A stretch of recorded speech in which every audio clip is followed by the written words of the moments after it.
I like how whenever I decide to record a new video, my face is like, here you go, another new pimple for your audience to see.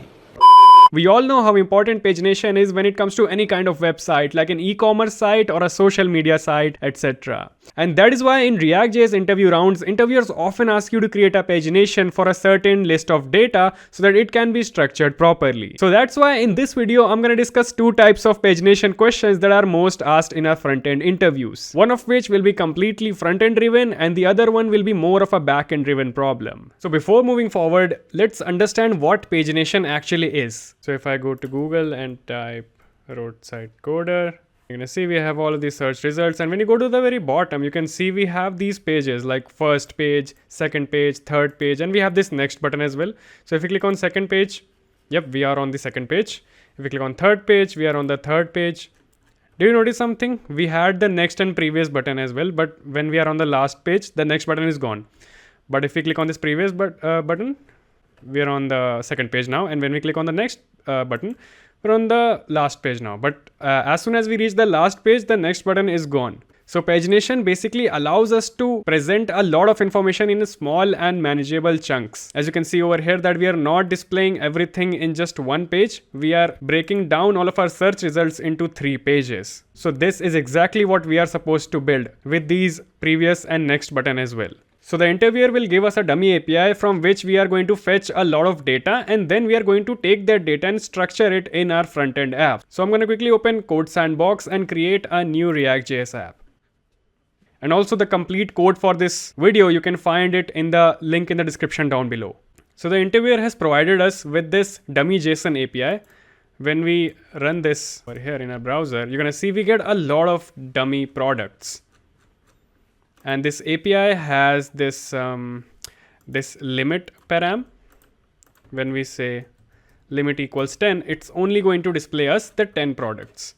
But the max can be 100. So if we say limit equals 100, it's going to display us the 100 products. So this is what we are supposed to use to fetch all of the data and display it in our front end, and then go on to apply the pagination on it. So I'm going to get rid of all of this.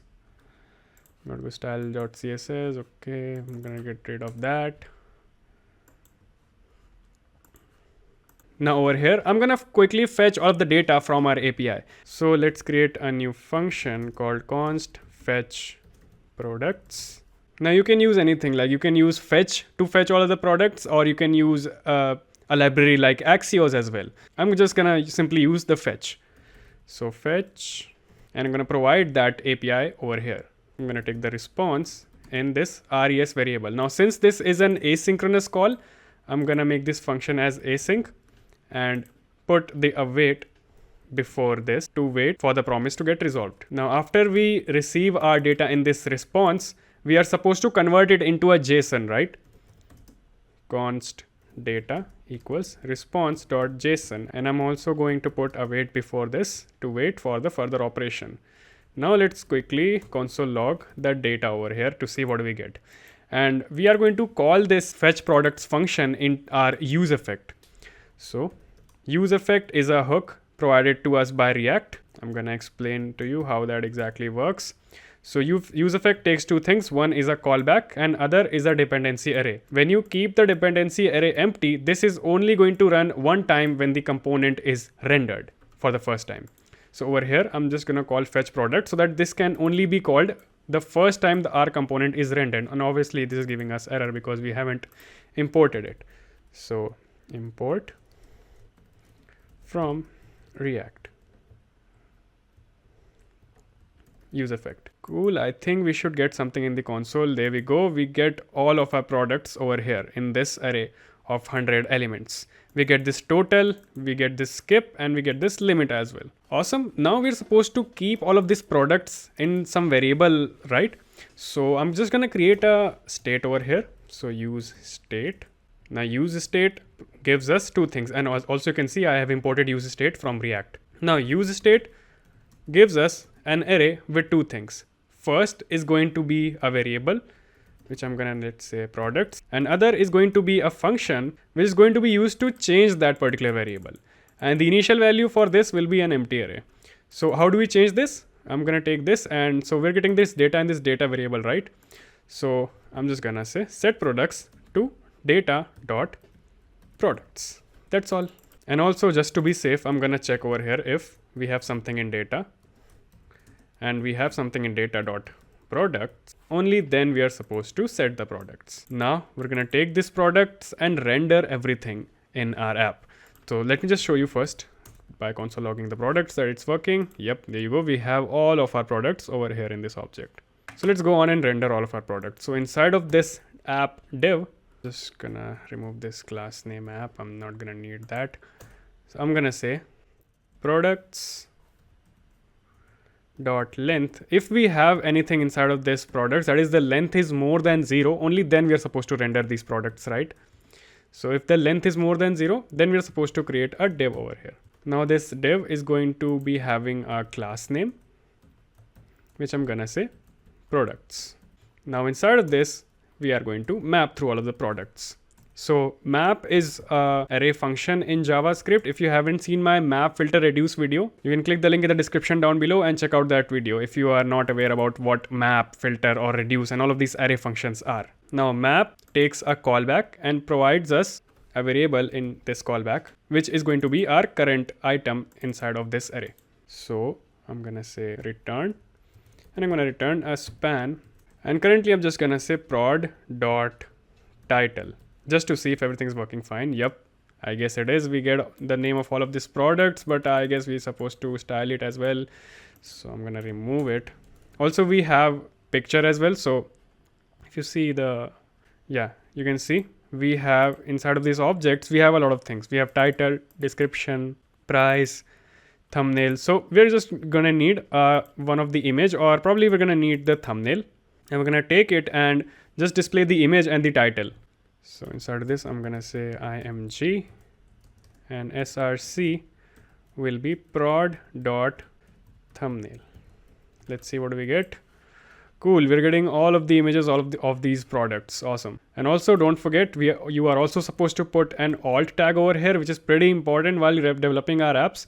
If you don't do this, interviewer will get a negative impression of your coding practices. So prod.title. So alt text is basically telling us what this image is all about. And below this, I'm gonna put the title of our products. So span prod.title. There we go. We have all of these products with their title. Awesome. Now I'm going to provide this class name to this parent span, and I'm simply going to say products __ single. Now why did I put this __ over here? This is a very popular way of writing CSS class names called BEM convention. You can read more about BEM convention on Google. I'm not gonna go much in depth into that in this video, but these are the good coding practices that you should follow to put a good impression on your interviewer. Also, since we are mapping through all of these products, one very important thing is providing a key, prod.id, so that React Virtual DOM can differentiate between all of these products, right? So key is very important while you're mapping it. Cool, so I guess all of our products are rendered over here. Let me just quickly go on and style them. So I'll go to style.css and let me remove this one. For all of these products, I'm gonna use CSS grid to put them in a grid like format, just like that. Let me show you. Yep. Also, this will be fixed because the images are pretty big right now, so I'll fix them. Give me a second. So let me explain what's going on over here. So we're putting margin to be 20 pixels between these products and the border of our screen. We're giving them some padding. List style is going to be none. Actually, I'm not going to need that because this is more of a span. Earlier, I wrote it as a list, so that's why I added that anyways. So display is going to be grid so that we can see them in a grid format. And in each column, we're going to give one fraction of space to each element. So that's why 1 FR, and we're going to have 20 pixel of gap, as you can see, between them. Now for each product, I'm going to give these styles: height to be 250 pixels, padding to be 20 pixel. This is going to be the background color for our product. Text aligned to be center so that our text is on the very center. Border radius to be 5 pixels, as you can see. And cursor is going to be pointers. Now written over here, this is important on clickables because cursor pointer should be everywhere whenever you're adding a span which is clickable, right? Because buttons are by default having this cursor pointer, right? But span doesn't have that. So that's why you're supposed to add this cursor pointer so that it's a better user experience. Now let's take care of these images. I'm gonna provide the styles to them. Yep, that is much better now. So I've just added width to be 100% of this and height to be 95%. Let me just remove this high, just reduce this height to be, let's say 200 pixels or probably 150 pixels. That's much better. And for these images, I've just provided 100% width and 95% height so that we have some gap for our text as well. Margin bottom, I think we can make it 1 pixel. That's much better, yeah. And object fit to be covered so that it covers all of our, this section. Else, if we remove that, you're gonna see it's gonna stretch out. So that's why we're putting it cover so that it doesn't stretch out. Anyway, so that was our basic UI section. Now we're gonna add the pagination on this, because you can see we have these 100 products rendered just like that, and we don't want that. We want them to be in a small manageable chunks. So let's go on over here. I'm gonna close this. I'm gonna add another state over here. Use state for our pages. So page set page, and by default this is going to be in the page 1, right? So we're supposed to render 10 products per page. So since we have 100 products, we're gonna have 10 pages, and each page is going to have 10 products. So we're gonna take this page variable, and when we are rendering all of our products, right, I'm gonna say dot slice. Now slice is an array function which takes two things. One is a start number and one is a end number. So basically we're deciding over here from where to where we are supposed to, render this array. So let me just show you. If we write 0, 2, so it's just going to render two things. If we write 5, so it's just going to render 5 products. So since we are on the page 1, we are going to say page into 10. So it's going to be 10 products. But what if the value of page is 2? So if let's say we put 2 over here, then we are not supposed to render first 10, right? Only the products from 11 to 20. So over here, instead of 0, I'm gonna say page into 10 minus 10. So 2 into 10, 20 minus 10 is going to be, so it's gonna render from 11 to 20. So that is how we're gonna do this. Let me just put it back to 1. Now obviously we're not going to do this manually, right? We need a UI like we saw on Google, that to click on page 1, 2, 3 or previous or next to make the pagination look good. So simply I'm gonna go over here right below our products, and I'm gonna have products dot length. I'm gonna check if it's more than 0. Then we're gonna render a div which will contain all of our pages, and I'm going to give this class name of pagination. Now inside this div, let me just see if this is rendering or not. Where did it go? So products.length. Oops. Yep, it's rendering. Inside of this, first we're gonna have a button for previous page, and then we're gonna have all of our pages, and then a button for our next page, right? So we're gonna have 3 span over here. I'm gonna press Windows key plus semicolon to bring up this emoji keyboard, and on Mac it's Option key. So I'm just gonna say left, and so this is for the previous one, and then we're gonna have all of these numbers over here like 1, 2. Obviously we're not going to write them manually, but I'm just showing you how it's going to be. And then again I'm gonna say right, and I'll take this one.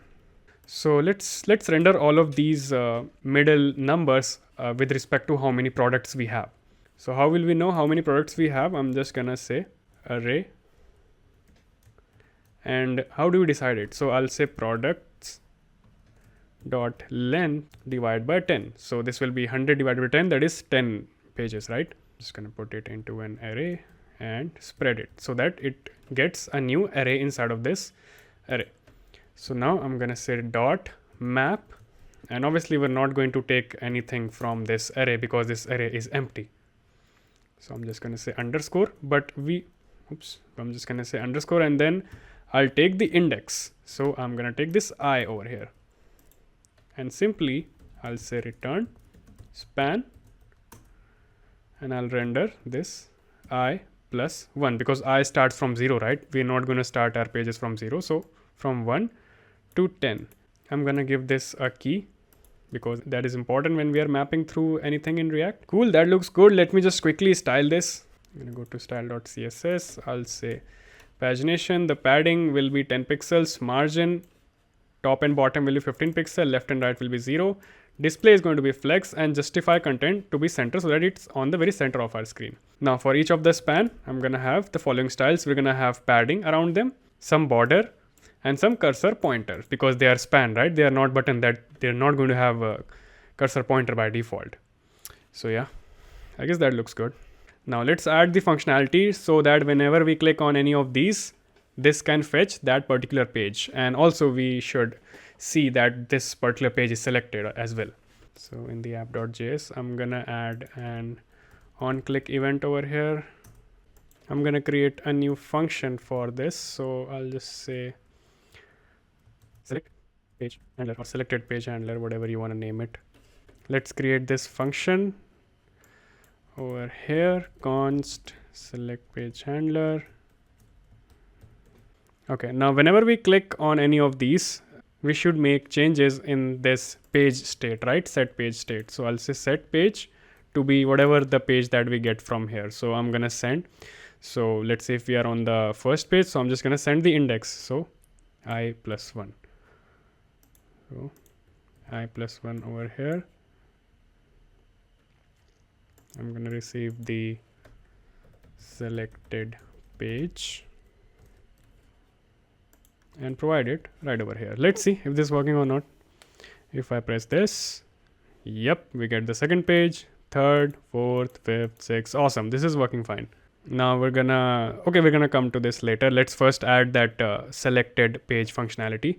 So I'm just gonna add a class name over here. The conditional class names over here, we're gonna say if the selected page is equal to the current index, then only we're gonna show I don't know, like grayish button over here. So I'm gonna say if page is equals to i+1, then we're gonna add some class, else we're not gonna add any class. I'm gonna add the class of pagination selected, just like that.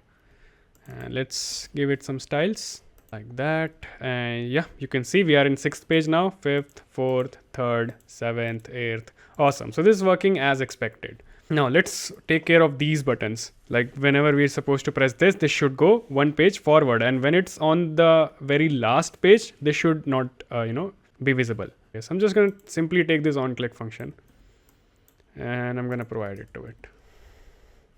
But over here, I'm just going to say page -1. And for the below one, I'm going to say page +1. Yeah, simple. Let's see. Yep. Awesome. That's working. But when we go to the first, and now notice if we press this again, see, this is gonna give us some error, and it's not going to display our products because there is no such page as 0, right? So we're gonna give it some check inside of this function. I'm gonna say if selected page is more than 1 and selected page is less than equals to products dot length. And also selected page should not be equal to the current page, right? So selected page should not be equal to the current page. Let's see. I think this should handle our problem now. If we press this again, yep, this is not getting up issue. If we press this and okay, this is creating the issue. Oh, this is products.length divided by 10. So the total number of pages, 10. Yeah, that's fine. Now, since we are at 10, this shouldn't be appearing over here. I'll say if the current page is equal to the total number of pages, so this should not appear. So I'll add a class name over here, which will say if page is less than products.length divided by 10, only then we're supposed to show it, else we're gonna disable it. We're adding this disable class over here. Similarly for our previous button as well.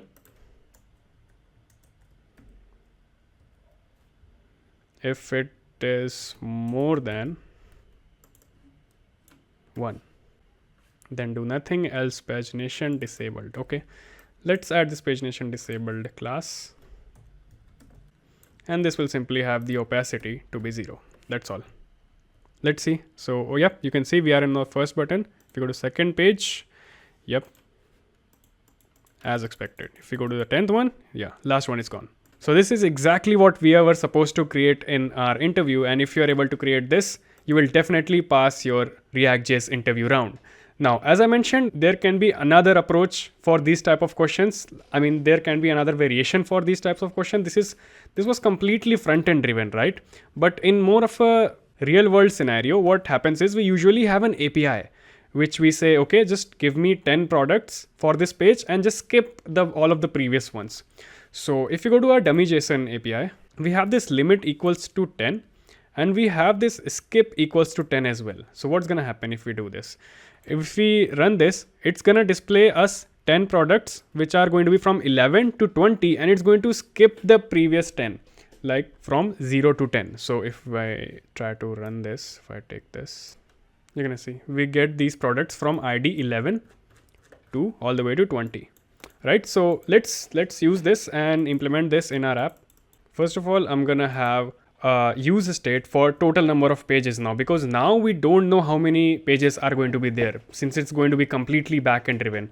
Currently, we were putting a limit of 100 over here, so we knew that obviously 100 pages, 100 products are going to be sent from the backend. But now we don't know, so we're gonna have to take care of that. So I'm gonna create a new state called total pages, set total pages, and by default it's going to be 0.